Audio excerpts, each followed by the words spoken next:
Hello सांग माने आपण मानकु ओडिया लर्निंग एकेडमी को पुणी थे स्वागत। आज आम एसएसबी आर्ट्स पई सम्राट अशोक विषय रे एमसीक्यू करबा। एही एमसीक्यू गुड़िक जेटी पई आरआई पई एआरआई पई अमीन पई फॉरेस्ट गार्ड एवं पुलिस पई अत्यंत उपयोगी। चलंतु आम आज आरंभ करबा। जो माने आम चैनल को सब्सक्राइब करनांती ओडिया लर्निंग एकेडमी को सब्सक्राइब कर दियंतु। आपण मानकु अनुरोध। चलंतु देरी न करी आरंभ करबा। प्रथम प्रश्न आज भिडियो आम 40 प्रश्न देखा। तो प्रथम प्रश्न है सम्राट अशोक क्यों वंशर शासक थे? गुप्त वंश, मौर्य वंश, शुंग वंश ना कुषाण वंश?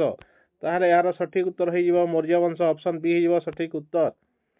परवर्ती प्रश्न नंबर 2 अशोक पिता नाम कौन? चंद्रगुप्त मौर्य, बिंदुसार, दशरथ, समुद्रगुप्त? ताहले यार सठिक उत्तर हो ऑप्शन बी बिंदुसार हो सठिक उत्तर। 3 नंबर प्रश्न को जीवा। अशोक ठाकुरदा किए मान अजा किए? बिंदुसार, चंद्रगुप्त मौर्य, अजात शत्रु ना कनिष्क? ताहले यार सठिक उत्तर हो ऑप्शन बी चंद्रगुप्त मौर्य। परवर्ती प्रश्न कलिंग युद्ध केउं सन रे होइथिला? केउं मसिया कलिंग युद्ध होइथिला? ख्रीष्टपूर्व 327, ख्रीष्टपूर्व 261, ख्रीष्टपूर्व 232, ख्रीष्टपूर्व 185? ताहले यार सठिक उत्तर हो ख्रीष्टपूर्व 261। ऑप्शन बी हो सठिक उत्तर। परवर्ती प्रश्न कलिंग युद्ध पर अशोक केउं धर्म ग्रहण करथिले? जैन धर्म, आजीविक धर्म, बौद्ध धर्म ना वैदिक धर्म? ताहले यार सठिक उत्तर हो ऑप्शन सी बौद्ध धर्म। ऑप्शन सी हो सठिक उत्तर। परवर्ती प्रश्न देखिबा। 6 नंबर प्रश्न अशोक राजधानी केउठी थिला? राजधानी केउठी थिला? अशोक समय राजधानी केउठी थिला? उज्जयिनी रे, पाटलिपुत्र, तक्षशिला ना कौशाम्बी? ताहले यार सठिक उत्तर हो ऑप्शन बी पाटलिपुत्र अशोक राजधानी थिला। 7 नंबर प्रश्न को देखिबा। देवानाम प्रिय उपाधि कहा पई व्यवहृत? किए निजकु देवानाम प्रिय कहूथिले? बिंदुसार, अशोक, चंद्रगुप्त ना हर्ष? ताहले यार सठिक उत्तर आपण माने समस्त जानिछंती अशोक। ऑप्शन बी हो सठिक उत्तर। अशोक धर्मनीति को कौन कहा जाए? राजा अशोक धर्मनीति को कौन कहा जाए? राजधर्म, धर्म बा धम्म, धम्म, अहिंसा, सत्य? ताहले यार सठिक उत्तर हेबो धम्म। ऑप्शन बी हो सठिक उत्तर। परवर्ती प्रश्न अशोक शिलालेख मुख्यतः केउं भाषा रे लिखा जाइछि? संस्कृत, प्राकृत, पाली ना तमिल? ताहले यार सठिक उत्तर हो ऑप्शन बी प्राकृत। परवर्ती प्रश्न देखिबा। अशोक शिलालेख केउं लिपि रे लिखा जाइछि? देवनागरी, ब्राह्मी लिपि, रोमान लिपि ना ग्रीक लिपि? ताहले यार सठिक उत्तर हो ऑप्शन बी ब्राह्मी लिपि। केउं शिलालेख रे कलिंग युद्धर वर्णना मिलिथाए? दशम शिलालेख, एकादश, त्रयोदश शिलालेख, चतुर्दश शिलालेख?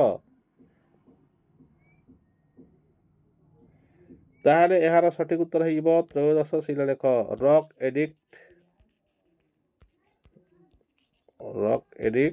13।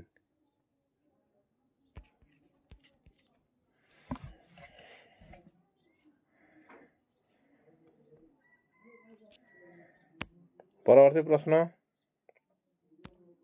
अशोक केउं धर्म सभा को समर्थन करथिले? प्रथम, द्वितीय, तृतीय, चतुर्थ? एटा धर्म महासभा बौद्ध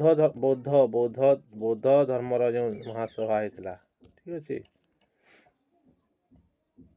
ताहले यार सठिक उत्तर हो ऑप्शन सी तृतीय।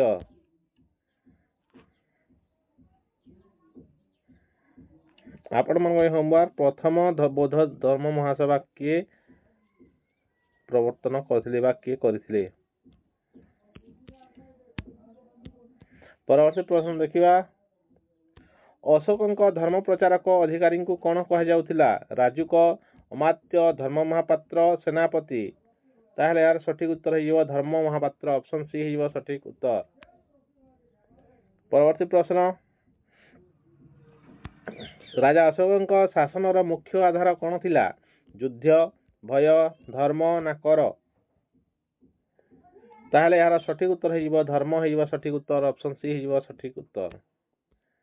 ପରବର୍ତ୍ତୀ ପ୍ରଶ୍ନ, ଅଶୋକ କେଉଁ ଦେଶକୁ ବୌଦ୍ଧ ଧର୍ମ ପ୍ରଚାରକ ପଠାଇଥିଲେ? ଚୀନ, ଶ୍ରୀଲଙ୍କା, ଜାପାନ, କୋରିଆ?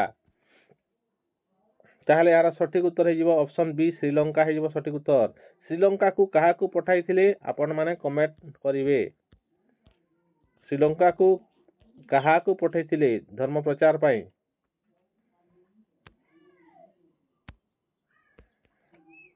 ପରବର୍ତ୍ତୀ ପ୍ରଶ୍ନ, ମହେନ୍ଦ୍ର କିଏ ଥିଲେ? ଅଶୋକଙ୍କ ପୁତ୍ର, ସେନାପତି, ମନ୍ତ୍ରୀ ନା ଶିଳ୍ପୀ?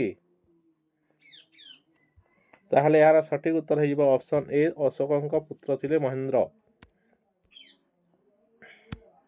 ସଂଘମିତ୍ରା କିଏ ଥିଲେ? ରାଣୀ, କନ୍ୟା, ଭଗିନୀ ନା ମାତା? ସଂଘମିତ୍ରା କିଏ ଥିଲେ? ଅଶୋକଙ୍କ ରାଣୀ ଥିଲେ, କନ୍ୟା ଥିଲେ ନା ଭଗିନୀ ଥିଲେ ନା ମାତା ଥିଲେ? ତାହେଲେ ଏହାର ସଠିକ ଉତ୍ତର ହେଇଯିବ ଅଶୋକଙ୍କ କନ୍ୟା ଥିଲେ। ଅପସନ ବି ହେଇଯିବ ସଠିକ ଉତ୍ତର। ତାହେଲେ ଏଇ ମହେନ୍ଦ୍ର ଏବଂ ସଂଘମିତ୍ରାଙ୍କୁ ଅଶୋକ କେଉଁ ଜାଗାକୁ ଧର୍ମ ପ୍ରଚାର ପାଇଁ ପଠାଇଥିଲେ କମେଣ୍ଟ କରିବେ। ମହେନ୍ଦ୍ର ଏବଂ ଅଶୋକଙ୍କୁ ମହେନ୍ଦ୍ର ଏବଂ ସଂଘମିତ୍ରାକୁ ଅଶୋକ କେଉଁ ଜାଗାକୁ ଧର୍ମ ପ୍ରଚାର ପାଇଁ ପଠାଇଥିଲେ? ଠିକ ଅଛି। ପରବର୍ତ୍ତୀ ପ୍ରଶ୍ନ ଦେଖିବା। ଅଶୋକ କେଉଁ ପଶୁକୁ ହତ୍ୟାକୁ ନିଷେଧ କରିଥିଲେ? ଗାଈ, ଶାଗ, ଅନେକ ପଶୁ, କୌଣସି ନୁହେଁ?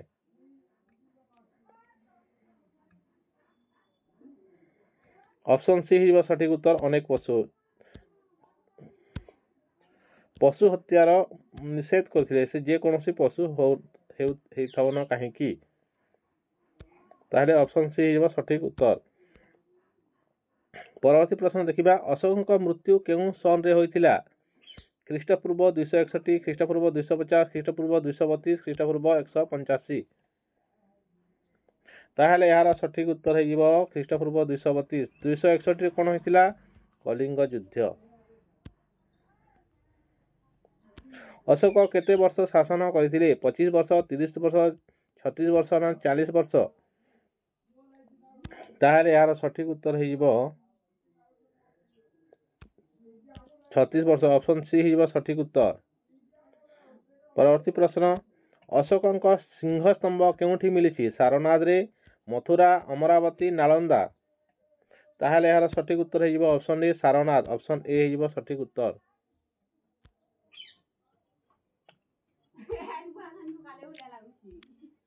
ପରବର୍ତ୍ତୀ ପ୍ରଶ୍ନ ଦେଖିବା। ଭାରତର ଜାତୀୟ ପ୍ରତୀକ କାହା ସହ ସମ୍ବନ୍ଧିତ?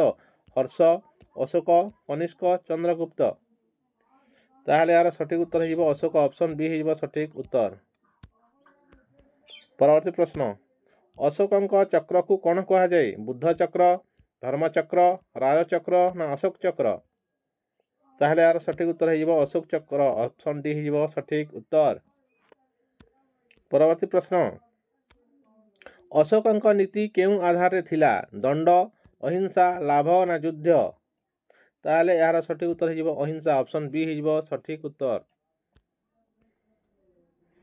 ଅଶୋକଙ୍କ ଶିଳାଲେଖ କେଉଁ ସ୍ଥାନରେ ମିଳେ ନାହିଁ? ଗିରନାର, କାଲସି, ଉଦୟଗିରି, ମାନସର?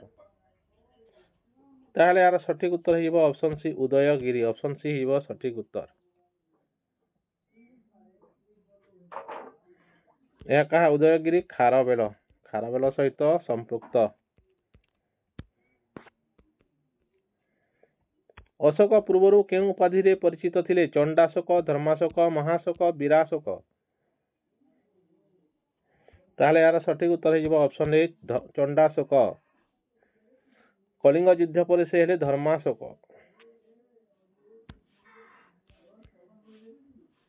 ଧର୍ମାଶୋକ ଉପାଧି କାହିଁକି ମିଳିଥିଲା? ଏବେ କହୁଥିଲି ଯୁଦ୍ଧ ଜିତିବାରୁ ନୁହେଁ, ଧର୍ମ ପ୍ରଚାରରୁ, ସେନା ଶକ୍ତିରୁ, ସମ୍ପଦରୁ ନୁହେଁ, ଧର୍ମ ପ୍ରଚାରରୁ। ଧର୍ମ ପ୍ରଚାର କରିବା ପରେ ତାଙ୍କୁ ଧର୍ମାଶୋକ ଉପାଧି ମିଳିଥିଲା। କଳିଙ୍ଗ ଯୁଦ୍ଧ ପରେ ସେ ଧର୍ମର ପ୍ରଚାର କରିଥିଲେ। ବୌଦ୍ଧ ଧର୍ମ ଗ୍ରହଣ କରିବା ପରେ ସେ ବୌଦ୍ଧ ଧର୍ମ ପ୍ରଚାର ପ୍ରସାର ପାଇଁ खूब चेष्टा करथिले तेणु धर्म प्रचार पई तांको धर्माशोक उपाधि मिलिथिला किंतु प्रथमे तांको कोन युद्ध प्रवृत्ति पई तांको धर्म कोन चंडाशोक उपाधि मिलिथिला। ठीक अछि। परवर्ती प्रश्न अशोकଙ୍କ शासन शैली किपरि थिला? निर्दय, दमनात्मक, लोकहितकारी, स्वेच्छाचारी।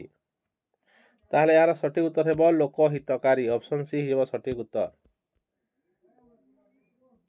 अशोक केउ शिक्षा को गुरुत्व देथिले? वेद, धर्म, गणित, युद्ध। ताहले यार सठिक उत्तर हेबो धर्म। ऑप्शन बी हेबो सठिक उत्तर।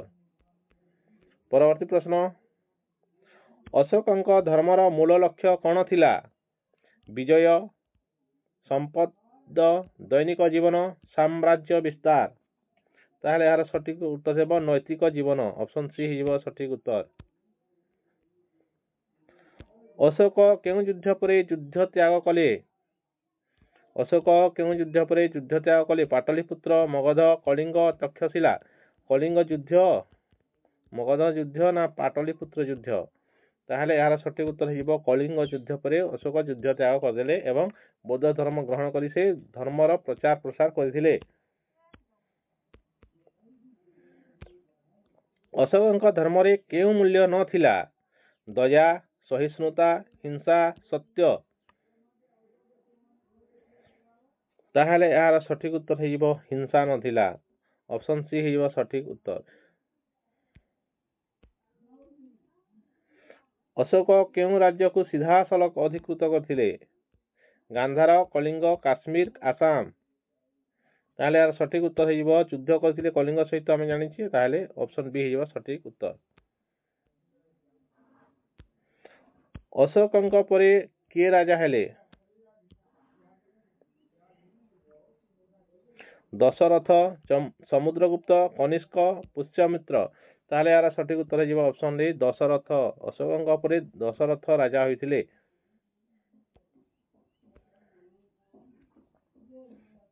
अशोकଙ୍କ शिलालेखर मुख्य विषय कोन? युद्ध, कर व्यवस्था, धर्म और नीति, वाणिज्य। ताहले यार सठिक उत्तर हेबो धर्म और नीति। ऑप्शन सी हेबो सठिक उत्तर।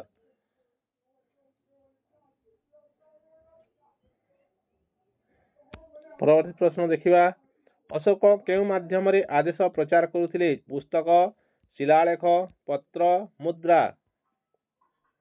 ताहले यार सठिक उत्तर हेबो ऑप्शन बी शिलालेख माध्यम रे आदेश प्रचार करुथिले। अशोक केउ धर्म को सम्मान देउथिले? केवल बौद्ध धर्म को, समस्त धर्म को, वैदिक धर्म को, जैन धर्म को।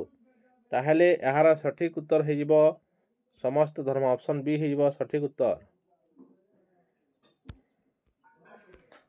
अशोकଙ୍କ शासनर मूल नीति कोन थिला? बल, भय, धर्म, धन। ताहले यार सठिक उत्तर हेबो ऑप्शन बी हेबो सठिक उत्तर। सॉरी ऑप्शन सी हेबो सठिक उत्तर धर्म बा धम्म। धम्म। अशोकଙ୍କ शासन मूल नीति थिला धम्म। अशोकଙ୍କ धर्म आज केउ रूप रे जीवंत? युद्ध नीति, अहिंसा नीति, सेना शक्ति, राजनीति। ताहले यार सठिक उत्तर हेबो अहिंसा नीति। ऑप्शन बी हेबो सठिक उत्तर। शेष प्रश्न सम्राट अशोक काहेकि भारत इतिहास रे महान? सेना शक्ति पई, धर्म और मानवता पई, धन संग्रह पई, भूमि विस्तार पई। ताहले यार सठिक उत्तर हेबो ऑप्शन बी धर्म और मानवता पई। आपण माने जदि कोनोसी एग्जाम पई प्रिपरेशन होचंती निश्चित भारे आम चैनल को सब्सक्राइब कर दियंतु एवं एथिला आम हिस्ट्री सेशन आज थिला अशोक उपरे परवर्ती वीडियो आसीबो समुद्रगुप्तଙ୍କ उपरे। तेणु जो माने आम चैनल को सब्सक्राइब करनांती दया करी सब्सक्राइब कर दियंतु। आपण माने वीडियो को देखिथिबारु आपण मानको बहुत बहुत धन्यवाद।